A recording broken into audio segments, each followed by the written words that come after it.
January, I came all the way from Bulgaria, and I'm so fascinated by everything that takes place in Florida. Maybe you don't pay attention to the alligators, but when I see alligator, I'm like, wow, that's an alligator. And that's an armadillo. I've never seen those animals before in my life. Raccoons. Lightnings. There are lightnings everywhere. I'm so excited about Florida. I don't know how about you? And a possum, how can I forget? This is something that I'm so fascinated about, and I'm always looking on the road if I'm going to see all those animals and those creatures. Let me see if I can manage with the presentation. So, everything fascinates me about Florida. And there was something special, a very special phenomenon that I really started thinking about that. Last week I dove the Devil's Den. Have you heard about this sinkhole place somewhere in Ocala? Yes, I think I have a picture, let's see. Oops. Where? Okay, do you see it clearly? No? Not yet? I moved it. Okay, maybe. I don't know how to sing this. Okay, then it's slide 8. If you can do it for me.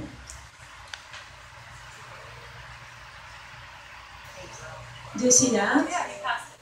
Slide 8. Slide 8. It's you. Yes, 8. Okay. Let me see. Is it synced?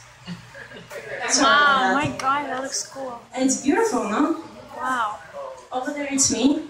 So you can recognize me. And this is the Devil's Den sinkhole. Wow. So what I'm going to talk today, it is about Florida sinkhole syndrome. It is my patent. If you ever heard someone talking about Florida sinkhole syndrome, it's not fair. Because sinkhole syndrome is very famous in the spiritual world, and you can imagine what it means. In the world of mental health, sinkhole syndrome, it's more of an emotional sinkhole, when you get drowned by people, by their emotions, by their problems. But we are going to talk today in a spiritual way. I put the name Florida there because it can be really related to Florida, to the state we live in. And I will prove that with the next slide. How many of you have witnessed, have seen, have recorded any sinkhole in Florida? 1, 2, 3, 4 hands. It's quite frightening, what do you think? Like you're sleeping and all of a sudden the earth beneath you opens and you just sink in it, and that's it. Did you hear about a man in Tampa last year that he was sleeping in his bedroom and all of a sudden the earth opened under him, he sank inside and he was lost forever. His brother heard him shouting, saying, "Help me, help, help!" And that is it. It was too deep to do something about it. Very deep, very scary. You see, even animals are not spared from that. So, this is Florida. You can see the statistic. There are around 20,000 sinkholes in Florida.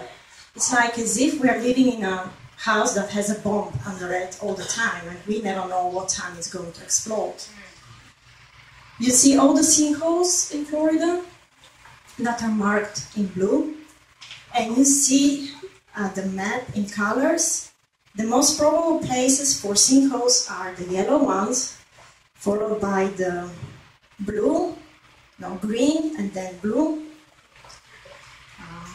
I'm sorry, guys. And blue, and then pink. So where is our church? Is it in a safe place? Not really. Not really. Anytime a sinkhole can take place. It is quite frightening. I've never thought I'm moving to a state that is so risky, so dangerous. Honestly, any moment can be the end for anyone.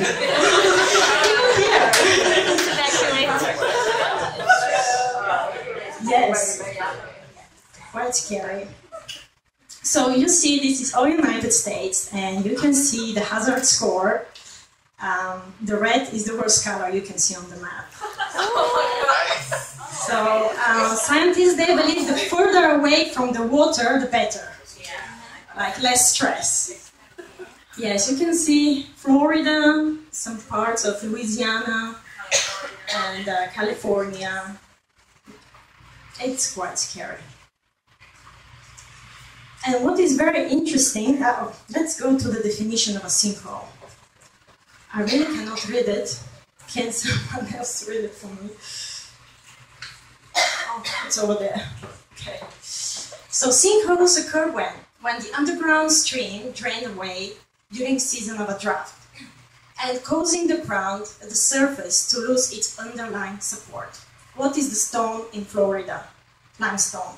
Is it very, very strong stone? Is it like a granite? No. No.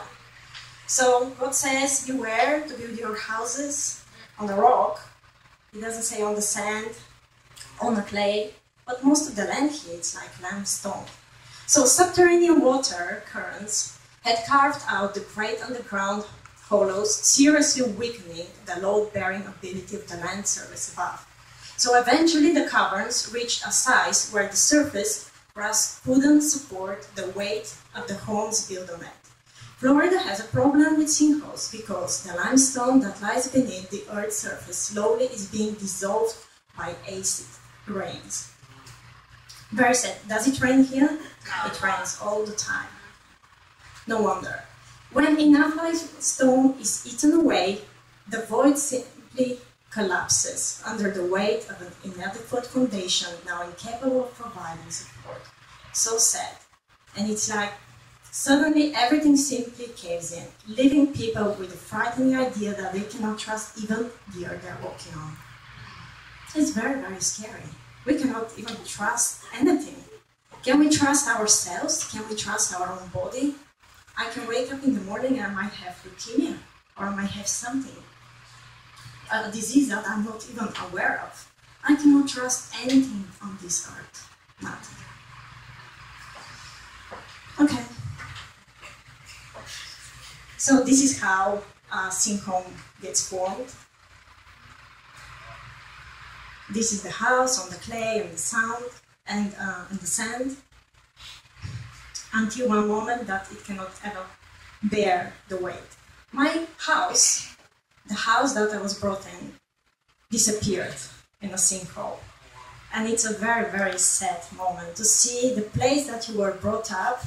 You have so many memories and it just vanishes. And it was so bad that my family, we didn't have the money to repair the house, so we had to sell the property and buy something else, because obviously we couldn't repair, we couldn't do anything about it. And it's very sad. Like 10 years of my life were just buried under the ground. So, it is very interesting. You saw the hazard risk score for Florida. And apparently, Florida has also the highest risk of the most stressed people in the United States. And I would say, why? There is Disneyland here, Universal, Daytona race. What's wrong? Why people are stressed out? Why they are not just chilling out? Why is this state so stressful? What do you think? Any ideas, drivers? Sinkholes. Yes, because if we build our foundation, our life on something that is just temporary, we will never have a good support in ourselves. And whenever difficulties are coming, whenever natural phenomena and spiritual or emotionals are coming our way, we will either disappear in a sinkhole or we'll have a severe depression. It's very, very interesting phenomenon. Okay, so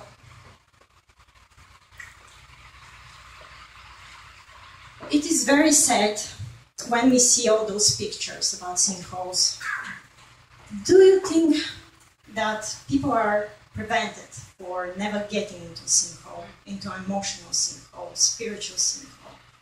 If we show pictures about moments and events that took place in the past, how we would describe people that would eventually sink into a hole?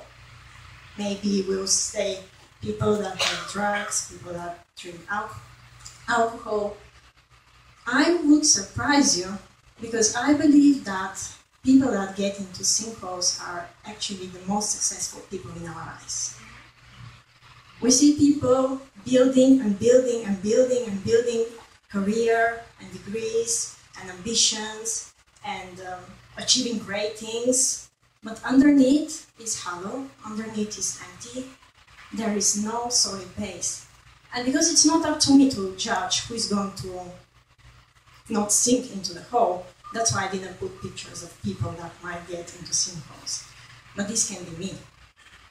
This can be me. If I don't have a strong foundation in my life, whatever it happens, I can sink into the abyss forever. Have you ever watched the movie The Good Son? Yes. You remember that? When a mother had to choose between two kids. One was her kid, that was the bad one, and the other one was her husband kid, that was the good one. And she was holding them over the rock, and she was wondering, which one should I let go? Should it be the good son, that is not my son, or should it be my son, that he's not that good? It's a very, very tough decision. But I would say, for God is so great that when he was hanging out and he was holding his good son and he was holding me, he chose his good son to die, so I may live. Once I had been into the pit, should I allow to stay there forever? Shouldn't I really work for the Lord, do things for the Lord, and live with the Lord? We have all been into the pit, haven't we? And we were drawn out from there. His good son died for us. Why should we stay there? Why should we linger into the sin hole without K? The hole of sin. Let me present you a picture. A story of a man that most of us maybe know, a great believer in Christ for decades. Has a wonderful outside appearance, very charming, a very good way of expressing himself, herself. A very good reputation, that we're doing thousands of public evangelizations and seminars and workshops for the Lord. Until one day, this person collapses. This person gets into the sinkhole of sin. Everyone wonders, how did it happen? What did it happen? But we know that, like most sinkholes, they do not take place immediately. Scientists, they say that usually takes about 100 to 1,000 years a sinkhole to be formed. So sometimes we don't see what is underneath in the person until this person collapses. And then we see some warning signs. But there are warning signs that we can see even before this takes place. For example, if you have a house that starts having some cracks, okay, beware. Also, if you close the door and the door starts opening on its own, beware. If the local lake all of a sudden starts disappearing, watch out for those signs. There are not many, but there are few that can remind us that we are not on a safe ground. It is the same with us Christians. There are some warning signs that can show us that things are not going well. And usually when we see each other, we are very happy, we have a very nice time on Sabbath, we put our nicest face on Sabbath, nicest smile, and everything is great. But are we really great from inside? Is there something that bothers us? Is there something that stops us from going to Christ indeed? I heard that there are 5 levels of communication. The first level is just this short chit-chat. Hi, how are you? Is everything alright? Yeah, see you. Then the second one is deeper. You can talk about the weather. You can talk about a football team, a football match that is taking place this week, or something more serious. Third level, then you start discussing all troubles in the world, and the war, and the friends, and everything that is taking place. Fourth level is deeper level. You talk about the problems. You meet someone and you talk about the problems directly because you know that you can trust this person. And fifth level is something really deep, very deep. It's a place that you're very concerned about the other person. When you meet this person and you're on a level 5 communication, you just can talk by looking at each other's eyes. I would like now that you might turn to your neighbor and say, "Hi, how are you?" Just first level communication. And what's the answer? "I'm fine." Because it's Sabbath, we have a nice time in Sabbath, and it's just great. Okay, now, next exercise is you turn to the person on the other side and you ask this person on a level 5 communication, "But how are you spiritually?" How are you spiritually? You don't have to answer. You don't have to answer. But you can think about it. Really, we rarely ask each other, "But how are you spiritually?" And we can even stay for a moment and we can think about that because we know very well that not everything is great there. If you're wondering how your spirituality is going, you can make an appointment with yourself. And you can go to the mirror, you can look in the mirror and you say, "Well, that's me. Let me talk to myself 10 years ago. Or 5 years ago, or I don't know when you met Christ, when you were in your first love, and you were ready to do everything for the Lord, sleeping in tents and just preaching the Word of God." So make an appointment with yourself and see where you're standing on your spiritual ground. Maybe 10 years ago, I was doing my morning worship, evening worship. I had more time with the Lord, and we were just doing great things together.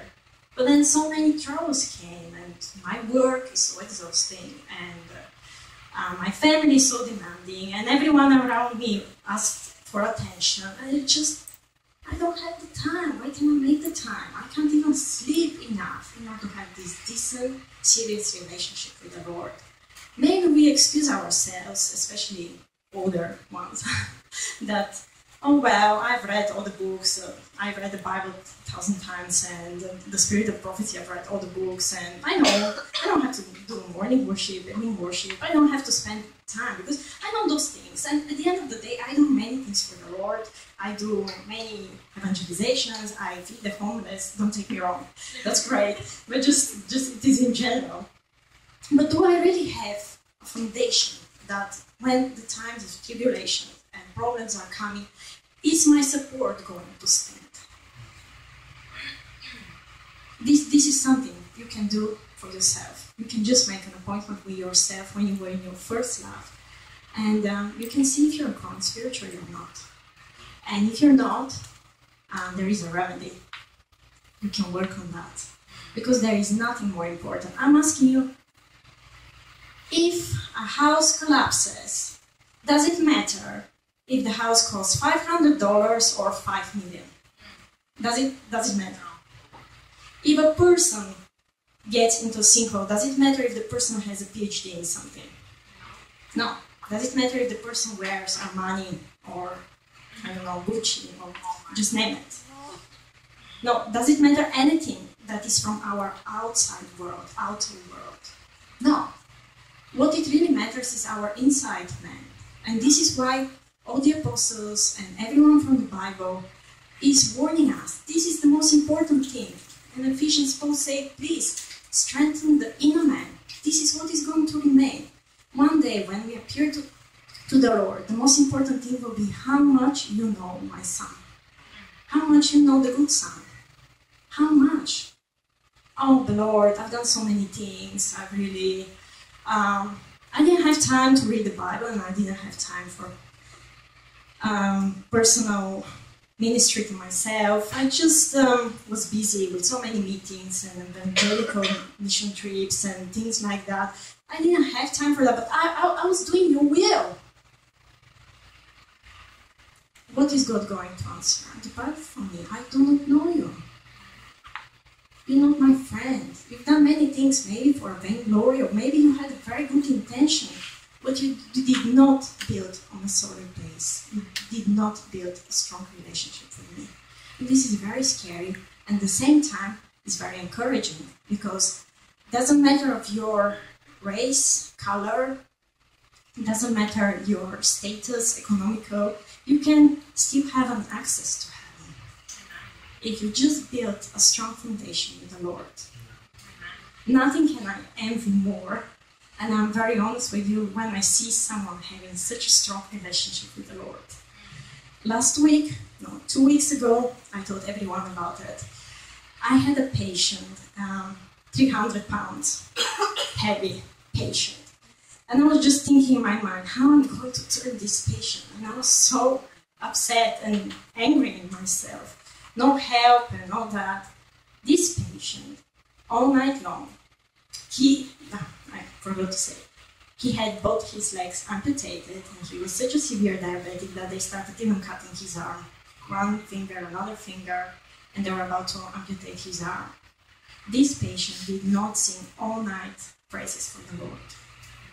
All night long. Because I'm a nurse. Let me tell you a poem about Jesus. Okay, go ahead. I had to leave everything I was doing, medications, transfusions. I would just stay there and I would just listen to the guy. He had such a strong relationship with the Lord. And at this moment I said, I want that. I really want that for myself. I don't want anything else. I just want, when one day I see Jesus, that he may recognize me and say, oh, Ellie, come, I've been waiting for you. Just come into my joy. Where have you been? This is what I want for myself.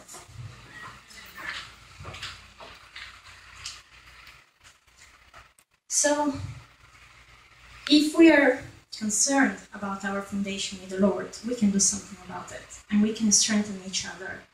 And when we turn to our fellows, we really have to go into communication path and just being concerned about their spiritual life. In Hebrew, Paul says, you must warn each other every day, so none of you will be deceived by the sin. We know that when Jesus comes, in every person that sin is found will be destroyed. This is how it is. So we don't want to get into the sin. So we have two worlds in ourselves. The outer world, which is about quantity, how much I know, how much I can, where I have been, what I have done, and the inner world, how close I am to God. Actually, very often we neglect the inner world because it does not shout so loud. And the outer world has so many demands. Every day there is for everything we have to take care of. If we have really taken care of the kids, and then the house, and then the swimming pool, and then the dogs, and the cats, and everything. But Jesus does not tell you, hey, wait, you haven't done your morning devotion, for example. Jesus is not going to say that. He's giving you his free will. And you can do whatever you want with your life. So, shall we pay more attention to quantity versus quality? Jesus wants us to have a solid base in our souls.